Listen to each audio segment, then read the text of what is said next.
My name is Tim Zanaris, and the topic of my project for our fuel science chemistry class is hydrogen gas, the future in zero-emission engines. Hydrogen fuel cells are able to convert hydrogen-rich fuel into electricity, and as long as a fuel source is provided, these fuel cells will continue to work. A fuel cell is composed of an anode, a cathode, and an electrolyte membrane, and works by passing hydrogen through the anode and oxygen through the cathode.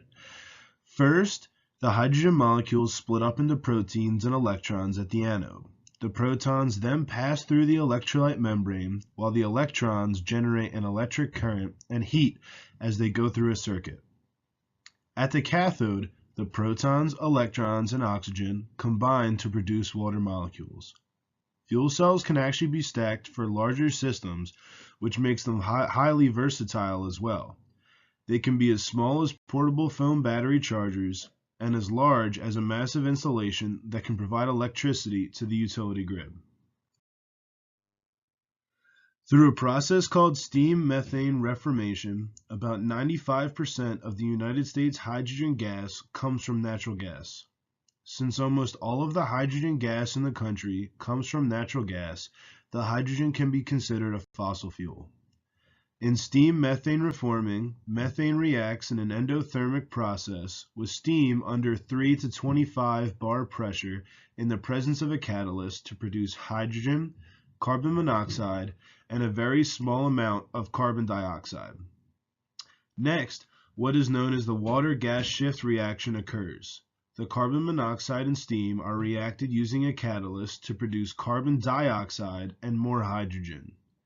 Lastly, in a process called pressure swing adsorption, carbon dioxide and other impurities are removed from the gas stream, leaving mostly pure hydrogen. Two of the equations can be seen in the picture on the right. Fuel cell vehicles that use hydrogen gas have only one tailpipe emission: water.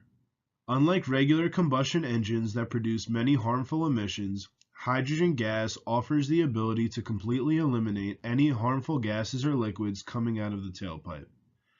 However, the manner by which hydrogen fuel is made can affect how clean hydrogen fuel cell vehicles actually are. Even when the fuel comes from one of the dirtiest sources of hydrogen, natural gas, today's fuel cell engines can cut greenhouse gas emissions by over 30% when compared with their gasoline-powered counterparts. Under California's renewable hydrogen requirements, reductions are over 50%. Many future models of these cars have even higher projected reductions as well. Also, hydrogen can be produced from sources of energy that are lower in carbon than natural gas. Electricity from solar or wind power, for example, can be used to split water into hydrogen and oxygen through a process known as electrolysis. This method increases the greenhouse reduction much faster than waiting for natural gas technologies to improve. The only problem is the availability and financial stipulations that come with using alternative energies. There are many benefits that come with using hydrogen fuel cells in place of a normal combustion engine.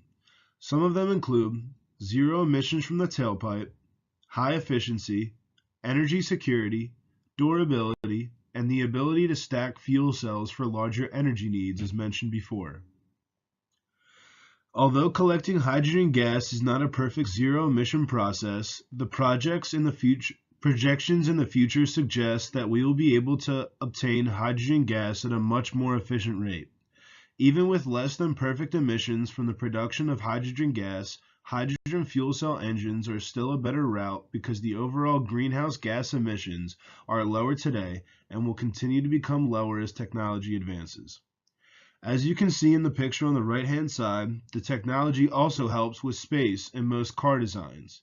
The need for a large combustion engine is gone, and the only downside is that the hydrogen tank is slightly larger than a gasoline tank, which is usually fairly irrelevant.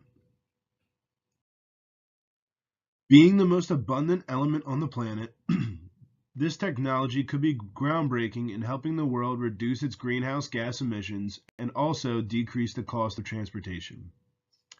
Hydrogen gas can also be used for more than just fuel cell vehicles. They could even be used to provide electricity and heating to buildings, thus decreasing the demand for power that gives off greenhouse gases even more. In the end, even if hydrogen is considered a fossil fuel as it is derived from natural gas, hopefully in the future there will be more efficient methods of collecting hydrogen gas that may remove its temporary status of a fossil fuel.